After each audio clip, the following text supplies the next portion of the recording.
Unidad número 4. En esta oportunidad vamos a estar hablando de la literatura del manierismo. Como primer objetivo vamos a buscar e interpretar obras de la literatura universal propias del manierismo, valorándolas oralmente y por escrito según criterios de literariedad y de comunicación, construyendo además los significados y el sentido de cada muestra con el fin de desarrollar habilidades para analizar críticamente toda clase de discursos y producir escritos de cualquier tipo, respetando propiedades de coherencia, cohesión, adecuación y corrección. Como segundo objetivo general tenemos elaborar diferentes tipos de textos orales y escritos relacionados con los discursos periodísticos y publicitarios para acomodarlos a una situación de comunicación con todos sus elementos pragmáticos que esté definida con anterioridad, cuidando las estructuras de cada uno, su registro particular, los elementos de cohesión necesarios, el desarrollo coherente de las ideas y la corrección gramatical.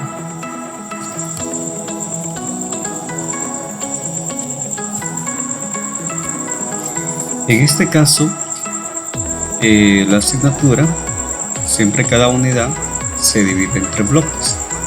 Como primer bloque podemos ver en un esquema donde aparece lo que es la comunicación literaria.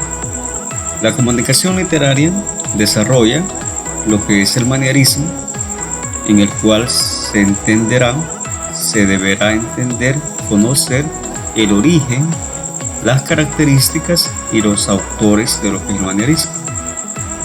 Posteriormente viene lo que es el mundo del Quijote, inspirado en novelas de caballerías, novelas picarescas, la novela pastoril, la lírica renacentista y el teatro. Es de donde surge lo que es el mundo del Quijote. Luego tenemos a Shakespeare y las pasiones humanas. Dieron paso a las obras de Shakespeare, a las tragedias, a las comedias, a los dramas históricos, tragicomedias de conflictos. Las figuras literarias destacan lo que es la metáfora. Dentro del siguiente bloque tenemos lo que es la comunicación oral y escrita, que desarrolla los textos publicitarios. A su vez las características, el lenguaje apelativo, la simplicidad y brevedad, originalidad, capacidad de sugerencia. También la publicidad y propaganda poseen mensajes y funciones. Dentro de los mensajes vamos a tener los sociales, los políticos, los religiosos y los culturales. Dentro de las funciones tenemos ahí informar, persuadir y disuadir. Dentro del proceso de leer como conocimientos previos tenemos los organizadores gráficos. Y posteriormente tenemos ahí lo que es la reflexión sobre la lengua. La reflexión sobre la lengua explica las ventajas de una norma común, la norma, los usos contrarios de la norma, que tenemos a su vez los vulgarismos y los ultracorrección. También tenemos la cohesión, la sustitución, a su vez se desglosa en la sinonimia, la hiperonimia, la hiponimia y las proformas. Dentro de la ortografía vamos a tener el uso de si no y si no. Y el análisis morfológico y textual, en ello vamos a estar analizando los pronombres personales, átonos, clíticos y los proclíticos. Bien, como ya decimos, vamos a estar hablando de la literatura del manierismo, unidad número 4 de Lengua y Literatura, dentro del primer año. En esta unidad se pretende ubicar el manierismo en su contexto histórico-cultural, interpretar obras literarias universales del manierismo con gusto estético, explicando la intencionalidad del autor, interpretar recursos literarios en Don Quijote de la Mancha, reconocer la sabiduría popular y culta de las novelas de caballería, inventar textos con intenciones literarias, incorporando conocimientos acerca. Podemos observar la batalla de Izu, esa imagen que está en esa parte de ahí. Podemos observar ahí prácticamente vamos a ver si se nos puede observar bien. Podemos observar ahí la batalla de Isco, donde refleja, podríamos pensar que se refleja, que pretende el pintor, cuál es el mensaje que pretende con esa pintura, y en el caso de la Torre de Babel, cuál es el objetivo de este pintor. Cada una de estas pinturas tenemos que analizarla y ver cuál es el mensaje que pretende en sí el autor, que nosotros como receptor pensemos. El término manierismo fue originalmente una expresión despectiva, deriva de la palabra italiana maniera, es decir, a la manera de. Miguel Ángel, Leonardo o Rafael coincidió con una época de grandes cambios en el conocimiento científico. Por ejemplo, en astronomía, los descubrimientos de Copérnico pusieron al hombre en un nuevo lugar.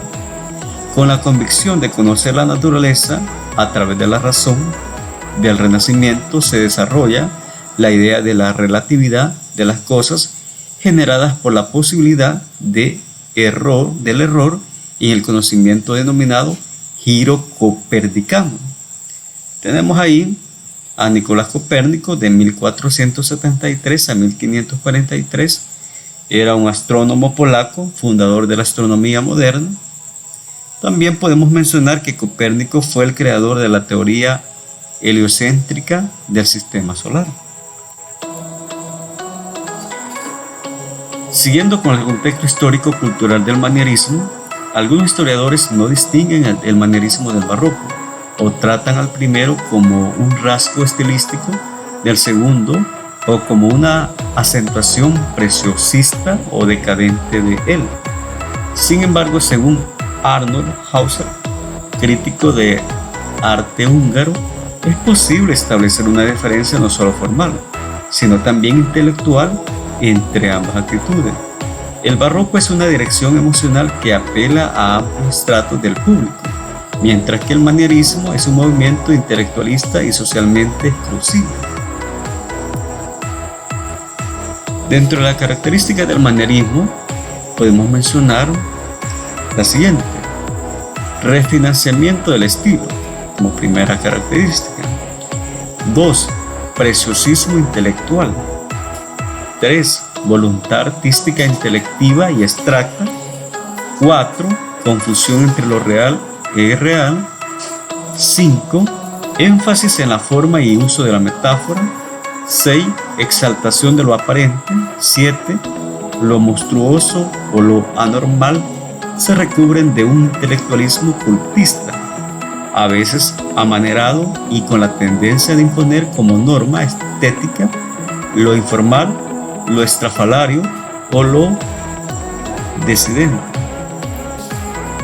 También tenemos como octava característica la mezcla y justaposición de temas religiosos con lirismo y fervor. Como la siguiente característica, la número 9, tenemos la presencia de temas mitológicos. La 10, presencia de temas alegóricos.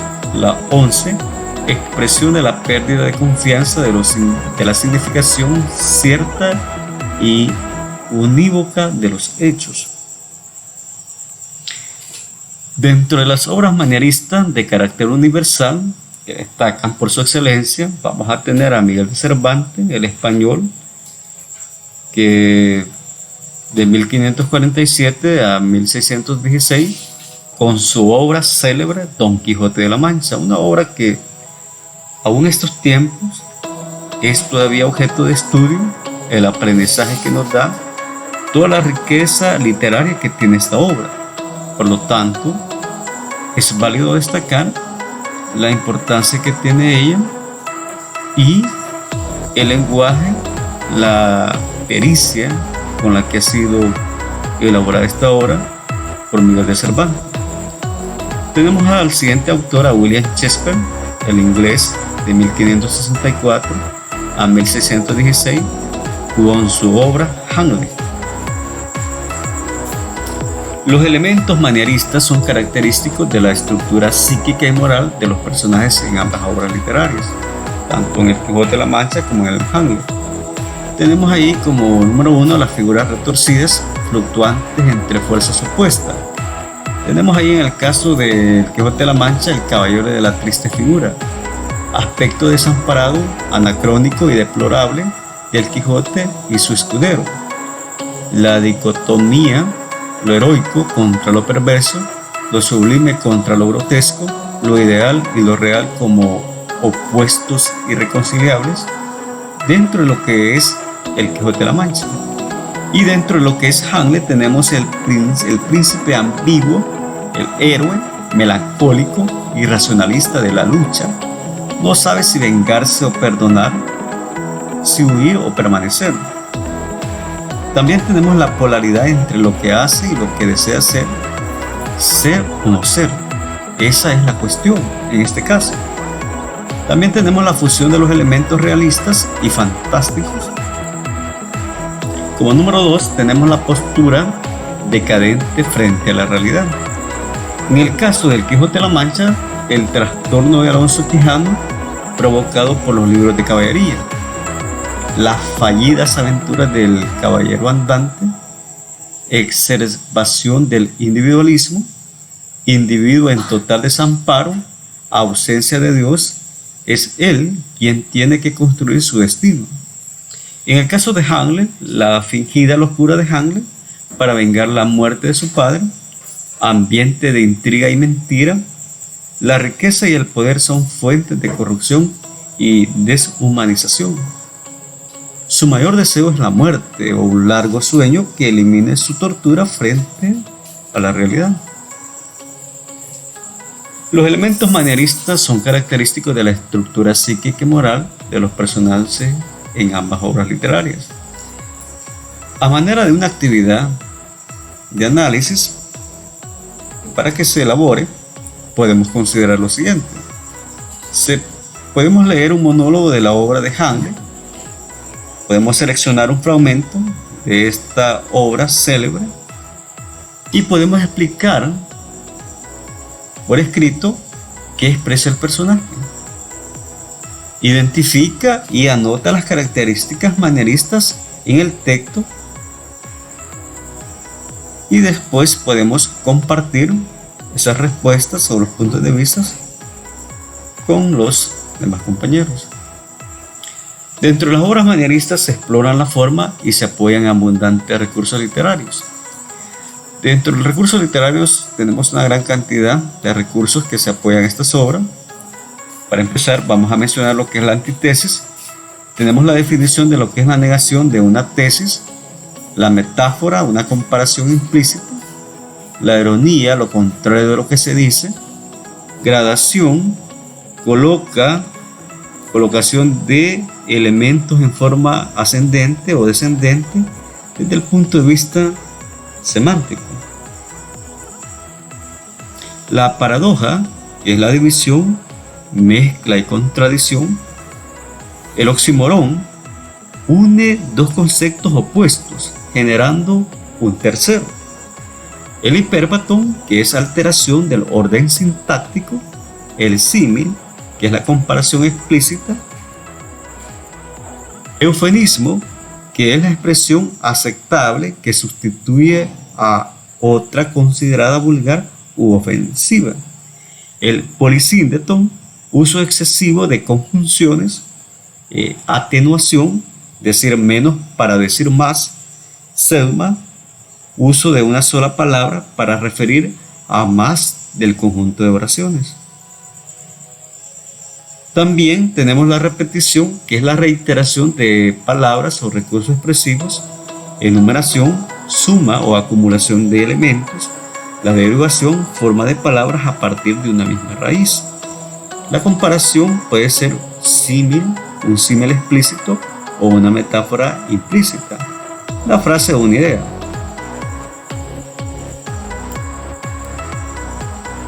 Dentro de las figuras literarias en Don Quijote de la Mancha, vamos a mencionar las siguientes con sus respectivos ejemplos.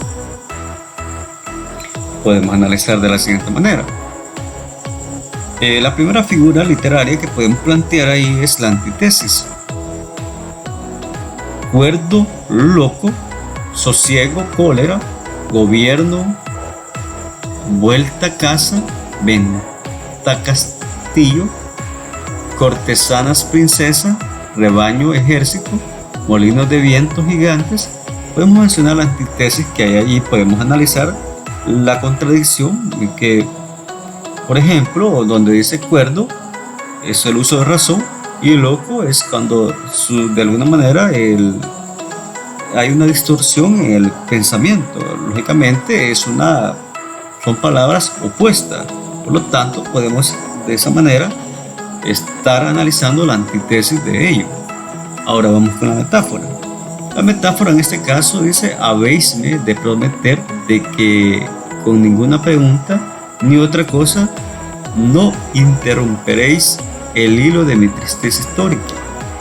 Estamos hablando de una metáfora, estamos viéndolo como una comparación, como decir, estamos haciendo un análisis de esa manera. Tenemos la ironía.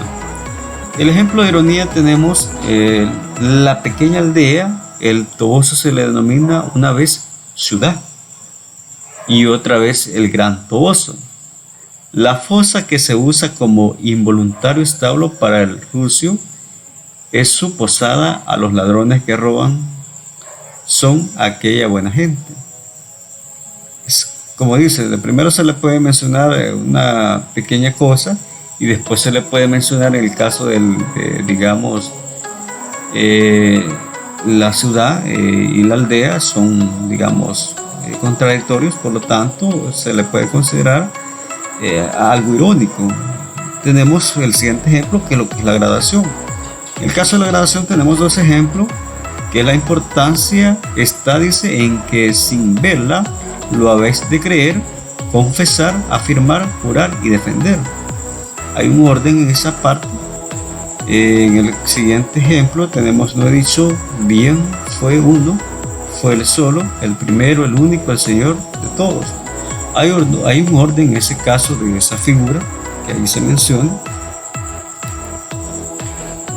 Tenemos ahora lo que es la paradoja. Lo que hablaba era concertado, elegante y bien dicho, y lo que hacía disparatado, temerario y tonto. Hay una paradoja con lo que dice al principio y lo que dice al final, se contradice. Luego está el oxímoron, la pérdida, bondad, orgullosa, flaqueza, libertad, amarga. Luego tenemos el hipérbato, pidió las llaves a la sobrina del aposento. Tenemos luego el símil, quedó la estancia como boca de lobo.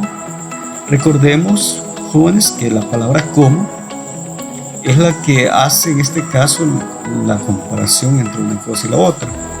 Esa es la palabra clave en este caso que lleva lo que es la figura literaria, lo que denota qué tipo de figura literaria es en este caso.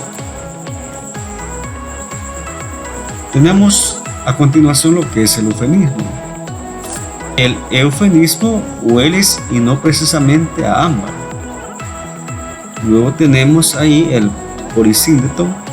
El cura daba voces, la ventera gritaba, Dorotea estaba confusa, Lucinda suspensa y doña Clara desmayada. Atenuación. Vio Don Quijote no lejos del camino por donde iba, una venta que fue como si viera una estrella que no a los portales, sino a los alcazares de su redención le encaminaba. Luego tenemos el Selma, frisada la edad de nuestro hidalgo con los 50 años, y era de complexión recia, seco en carnes, enjuto de rostro, gran madrugador y amigo de la casa. Luego tenemos la repetición, que se pasaba las noches leyendo de claro en claro y los días de turbio en turbio. La enumeración tenemos las pendencias, batallas, desafíos, heridas, requiebros, amores, tormentas y disparates imposibles. La comparación tenemos ahí: el caballero andante sin amores era árbol sin hojas y sin fruta y cuerpo sin alma. La derivación merecedora del merecimiento que merece la nuestra grandeza. Las novelas de caballerías pertenecen al género narrativo y provienen de la tradición épica medieval. Algunas características son: tiene como temas principales la defensa del débil, amor a su dama y gusto por la aventura. Exalta los valores de valentía, sacrificio y lealtad.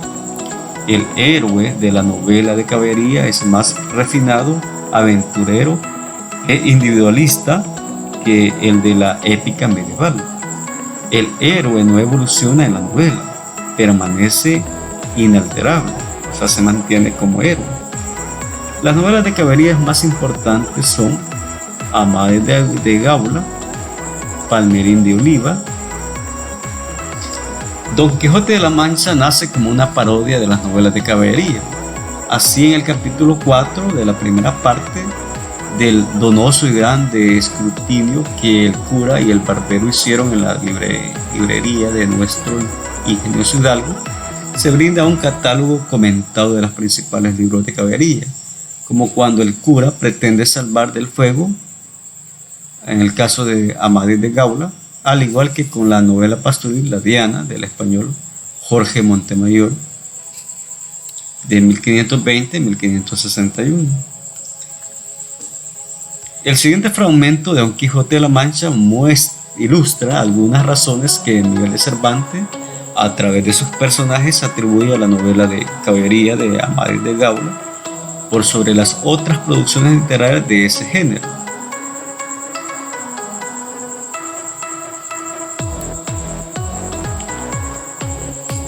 Sin embargo, la novela de caballeresca Palmerín de Oliva no tuvo tanta suerte, porque Cervantes la condena a la hoguera por considerarla de mala calidad y dañina para el tema del caballeresco.